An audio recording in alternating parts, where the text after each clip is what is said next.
جب مصطفیٰ کریم علیہ الصلوۃ والسلام آپ کو یمن کی طرف روانہ فرما رہے ہیں، گورنر بنا کر، قاضی بنا کر، جج بنا کر، عرض کرتے ہیں یا رسول اللہ صلی اللہ علیہ وسلم میرا علم کم ہے، میری عمر کم ہے، میں کس طرح یہ اہم ڈیوٹی جو ہے سر انجام دوں گا؟ لیکن پیارے مصطفیٰ کریم علیہ الصلوۃ والسلام نے اپنا دست مبارک ان کے سینے پر مارا اور اللہ کی حضور دعا کی، اے رب ذوالجلال ان کے سینے کو ہدایت کے نور سے منور فرما دے اور ان کی زبان کو استقلال اور استقامت عطا فرما دے۔ جب مصطفیٰ کریم علیہ الصلوۃ والسلام کی یہ دعا ان کے حق میں ہوئی تو آپ فرماتے ہیں کہ واللہ جب مصطفیٰ نے دعا فرما دی اس کے بعد جتنے بھی فیصلے میرے سامنے آئے کبھی بھی میں نے جھجک کا مظاہرہ نہیں کیا، میں بڑے آسان انداز کے ساتھ وہ فیصلے کر دیا کرتا تھا اور وہ ثواب کو پہنچتے،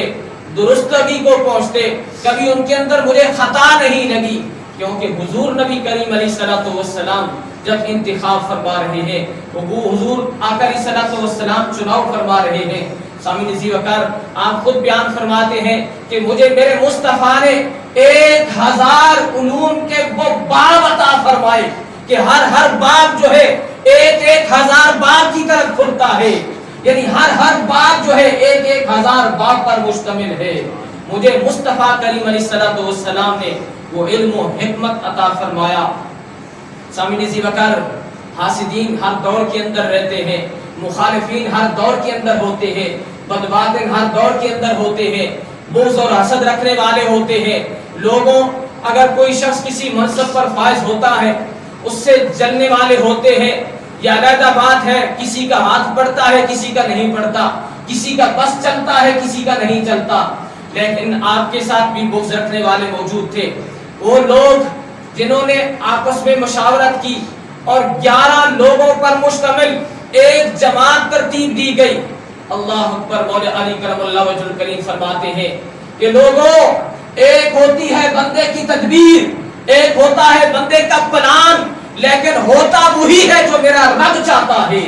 ہوتا وہی ہے جو میرے رب کی تقدیر ہے۔ انسان اپنے پلان بناتا ہے، اپنے منصوبے بناتا ہے، کسی کو زیر کرنے کے لیے، کسی کو نیچا دکھانے کے لیے،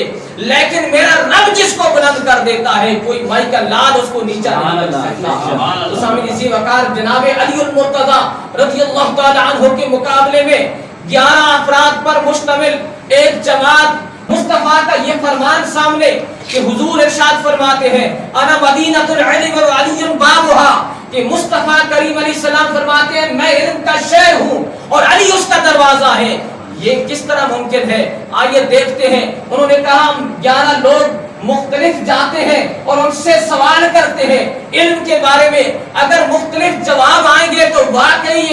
یہ بات حق ہے، اگر ایک ہی جواب دیتے ہیں تو اس کے اندر صداقت نہیں ہے۔ اللہ اکبر، ایک شخص جاتا ہے اور جا کر ان سے سوال کرتا ہے اے علی المرتضی آپ یہ بتائیے کہ علم افضل ہے یا مال افضل ہے؟ آج ہم سب کے لیے بھی یہ نصاب ہے، ہم سب کے لیے بھی ایک بات قابل غور ہے، علم افضل ہے یا مال افضل ہے؟ تو پیارے علی المرتضی رضی اللہ تعالی عنہ نے بلا چون و چرا، بلا ساختہ، بلا سوچے سمجھے آپ کی زبان پر یہ الفاظ جاری ہوتے ہیں کہ علم مال سے افضل ہے۔ وہ شخص دلیل طلب کرتا ہے، اس کی دلیل کیا ہے؟ آپ فرماتے ہیں اس کی دلیل یہ ہے کہ علم جو ہے وہ انبیاء کی میراث ہے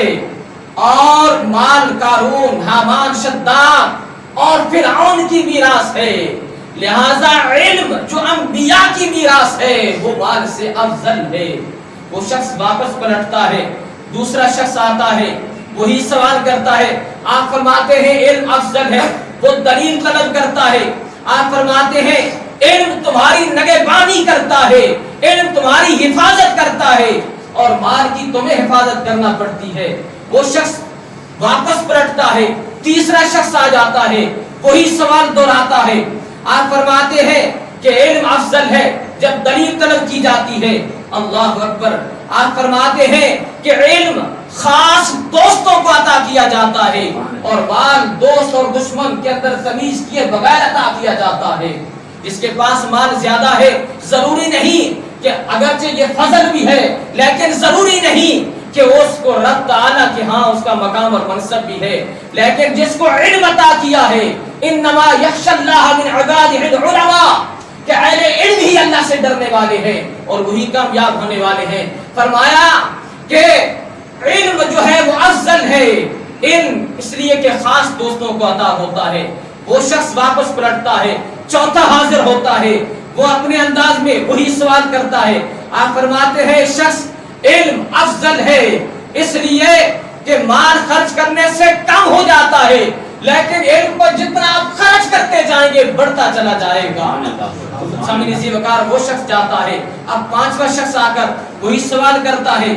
تو آپ فرماتے ہیں علم افضل ہے، کیوں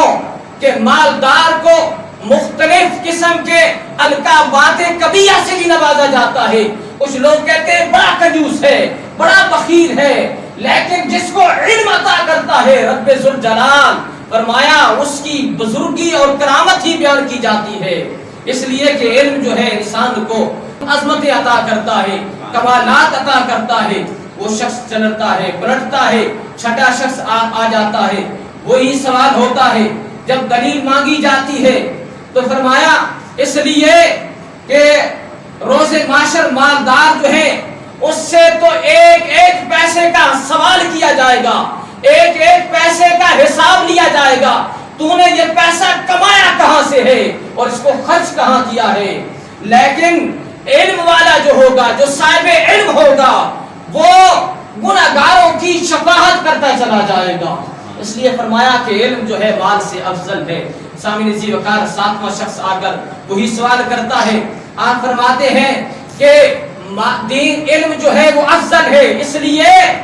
کہ مالدار جو ہوتا ہے وہ جب اس دنیا سے جاتا ہے اس کا ذکر بھی ختم ہو جاتا ہے، اس کا کوئی نام لینے والا نہیں ہوتا، لیکن جو صاحب علم ہوتا ہے قیامت تک اس کا ذکر جاری اور ساری رہتا ہے۔ اب دیکھیں آئمہ فقہا کو دیکھیں، آئمہ محدثین کو دیکھیں، آج کتنے صدیاں گزر چکی ہیں، ہم سے پہلے اس دنیا سے جا چکے ہیں، لیکن آج بھی ہم ان کا ذکر کرتے ہیں۔ اور ایک اور شخص حاضر خدمت ہوتا ہے اور وہ یہی سوال کرتا ہے، مال افضل ہے یا علم افضل ہے؟ آپ فرماتے ہیں کہ علم افضل ہے۔ دلیل کیا ہے؟ اس لیے کہ مالدار کے دشمن بہت زیادہ ہوتے ہیں، مالدار کے دشمن زیادہ ہوتے ہیں، لیکن جو صاحب علم ہے اس کے دوست زیادہ ہوتے ہیں۔ سامعین ذی وقار یہ جو 11 افراد پر مشتمل ایک جماعت تھی جو اپنے ذہن میں جناب مولا علی کرم اللہ وجہ الکریم کو زج کرنا چاہتے تھے، ان کو زیر کرنا چاہتے تھے، وہ سارے کے سارے حیران ہیں۔ آپ فرماتے ہیں لوگوں اگر آپ سوال اس طرح کرتے جائیں گے مال اور علم کے بارے میں تو میں جب تک میری زندگی ہے میں ساری زندگی آپ کو جواب دیتا رہوں گا۔ یہ ہے عطائے مصطفیٰ، یعنی مصطفیٰ نے علم عطا فرمایا ہے۔ تو سامنے ذی وقار وہ 11 کے 11 افراد کلمہ پڑھ کر مسلمان ہو جاتے ہیں، آپ کی غلامی اختیار کر لیتے ہیں۔ اس لیے تو کہنے والے نے کہا کہ علی المرتضی معجزۃ من معجزات اللہ، کہ یہ رسول اللہ کے معجزوں میں سے ایک معجزہ ہے کہ لوگ نبی کریم علیہ السلام کے معجزات کو دیکھ کر اسلام قبول کرتے ہیں اور ادھر علی المرتضی کے علم کو دیکھ کر اسلام قبول کر لیتے ہیں۔